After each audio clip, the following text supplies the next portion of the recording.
Nicholas North ran down the alley, diving over refuse bins and rolling under gates. He could hear the shouts of the houndstooth customer safety engineers in pursuit. As he rounded a corner and burst out from the covered alley into a crowded street, Nick nearly slipped on the wet sidewalk, slick from the rain. Regaining his footing quickly, he hoped the rain would help conceal him from the CCs chasing him. Slowing his breathing and flipping his collar up, he tried to blend in with the crowd of commuters heading home. The first time Nick stepped foot onto high Mars Hyacinth, he was surprised at the weather. The orbital was so large that the huge volume of air high above him had room for the water cycle to continue. There would be clouds and then rain, and then the sun of Sol would shine through the transparent gaps in the arms, warming everyone, and the cycle would begin anew.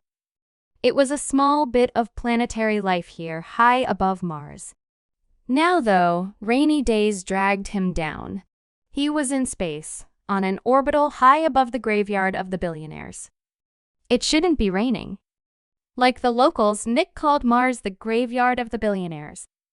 Long in the past, some people with more wealth than sense back on Earth attempted to colonize the surface of Mars and remake it into a capitalist paradise. If failed, tens of thousands of people died in the attempt, and in the end, the billionaires were murdered in their half-completed colony domes by their employees, who they were very careful to point out were legally distinct from slaves. These days, nobody even remembers which billionaires it was. Just that they were stupid, killed thousands, and died for it. Nick dared to glance back into the crowds as he approached the metro. He could see the white uniforms of the CCs looking around, their drones hovering 2 heads taller than they were, scanning people. Even this far back, the whine of the drone cast a pall over the crowds. They knew what that noise meant. They were too far back to notice him, though. It looks like Nick got away this time. Selkirk would give him a hard time, but at least she probably wouldn't be mad. Nick walked with the crowd as they entered the metro station, and the thronged mass of people flowed like water down the stairs and escalator to the platform. As Nick reached the turnstile, he palmed a little handmade device and touched it to the reader. With a satisfied beep, the turnstile opened and admitted him. He didn't know whose account he was using. It cycled through tens of purloined accounts. If it was a different, random one, every time the chances of getting discovered was that much lower. He got it from Eastern a few weeks ago. He had no idea where she got it from, but knew better than to ask. Nick didn't use the device that much anyway. He preferred to walk on the surface, but sometimes you did what you had to do. Hyacinth was too large to walk from end to end unless you were out to do it just for the sake of doing it. The current record was something like 20 hours. Most tourists did it over 2 or 3 days. High Mars Hyacinth was old. Built before humans mastered gravity, before they mastered wormhole travel, even before they launched their mighty colony ships and settled other worlds. Hyacinth was an antique. Made in the style of an O'Neill cylinder, it was 96.5 kilometers long and 32.1 kilometers wide.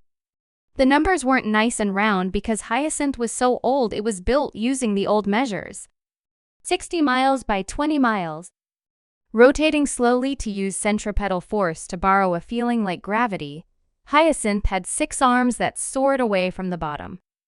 3 were habitation and 3 were mirrored to help reflect the sun into the orbital and give a kind of day-night cycle. The habitation arms kept parallel to themselves, and the mirrored arms would swing wider and narrower to direct sunlight into the orbital. Originally powered by solar collectors and old-style fission reactors, these days Hyacinth used the same type of reactors as the Starjumpers and colony ships, just a larger version of them. Centuries ago, gravity generators were installed as well. Hyacinth doesn't spin anymore. Out of a sense of paranoia, Nick rode 2 stops past his usual stop and got off with everyone. It was a major hub station at the bottom of the arm and one or the first ones people would see when they disembarked from their ships, so it was full of people not familiar with the area, walking slowly trying to make sense of the labyrinthine metro system. That combined with the commuters in a hurry to go home, Nick felt more hidden and made his way to the surface. Touching his ticket emulator with the purloined identity to the exit turnstile, making sure it was the same user he used for in and out, Nick exited the metro station and looked around. Congregation Square at the very bottom of Hyacinth. If Nick turned around, behind him would be the base the arms connected to, which houses the docking rings for ships, as well as most of the large-scale mechanicals for the orbital. Reactors, water and air purifiers, things like that. At the base of the arms was the administration buildings and embassies, and then Congregation Square itself. Down here, looking out towards the arms was odd. Further up the arms, it was easier for his brain to pretend he was on a planet and not worry about the odd horizon. Close to the base, it felt like he was staring at a gigantic circular building when he looked at administration. The rain had tapered off by the time Nick got off the metro, and now everything was hot and moist.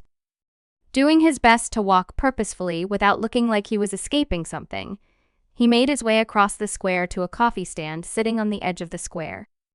"Nick, what the hell are you doing down here? I only ever see you in Laurel.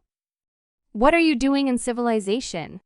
Laughing, the coffee vendor was doing his best to express surprise at seeing Nick, but also enough familiarity with him so that he would be recognized as one of his regulars, ideally, enough to tip generously at the flattery. Nick looked around and then at the coffee vendor. He was an old human, with dark skin and a shock of curly white hair on the top of his head. "Hey, Ambrose, is this where I can find you when you're not in Laurel Square?" Ambrose nodded, his hair bobbing gently. "On Mondays and Fridays, yes. Tuesday and Thursday I'm in Laurel. Wednesday is my day off, and I spend the weekend in Gladiolus." Nick smiled. "Well then, it must be kismet that we met. Let's do something special.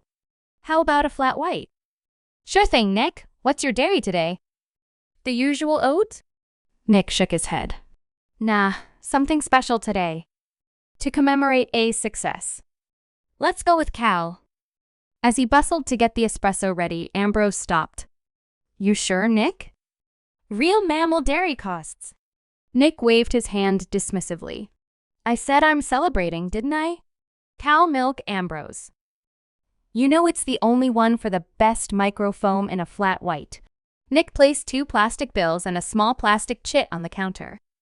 Cash for Ambrose, the chit for the coffee. Almost faster than the eye could follow, the money disappeared behind the counter. As Ambrose worked and the pressure built for the espresso, a group of 5 tiny steam whistles sang like a tiny calliope. Everyone who knew Ambrose's coffee cart knew the song. Ambrose pulled the shot and then quickly blasted boiling steam through the real milk.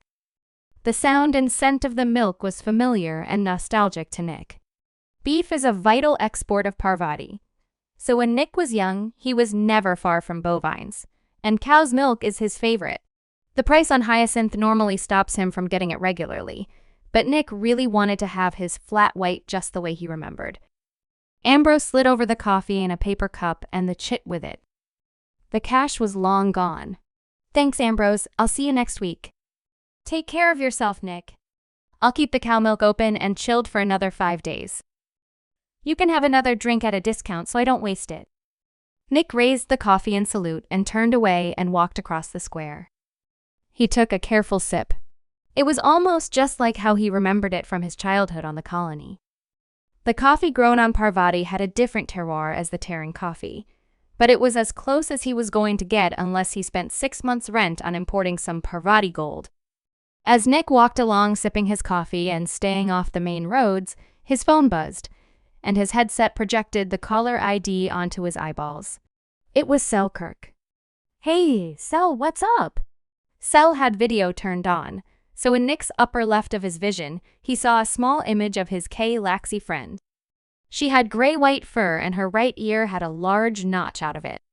The other ear was nearly completely covered in silver earrings, which would flash and shine in the sun. Below her notched ear is an artificial eye surrounded by a deep, old scar. "Don't give me that false confidence, Nick. You were supposed to check in an hour ago and now I see you walking around Congregation with a coffee?" Sel, everything is fine. Better than fine, really, Chrome. I ran into some CCs and had to lose them in the metro. I rode down here and found that's where Ambrose goes when he's not in Laurel. Got a coffee to celebrate, and I'm making my way back now. No stress, Selkirk, no stress. Yes, stressed Nicholas. Yes. Sel flicked her ears with irritation, and he could hear the jingle of her earrings over the call. Or was it worry? Did you get it? Nick nodded and took another sip of coffee. Course I did.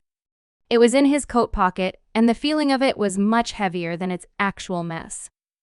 Get back up here then, Nick. We gotta hand it over to Eastern before we get paid. You know how she gets when we're late. He winced when he mentioned Eastern. He did know exactly how she gets when they're late. He also remembered that he still kind of sort of owes her for the ticket emulator still. I'm headed back up now, Sel.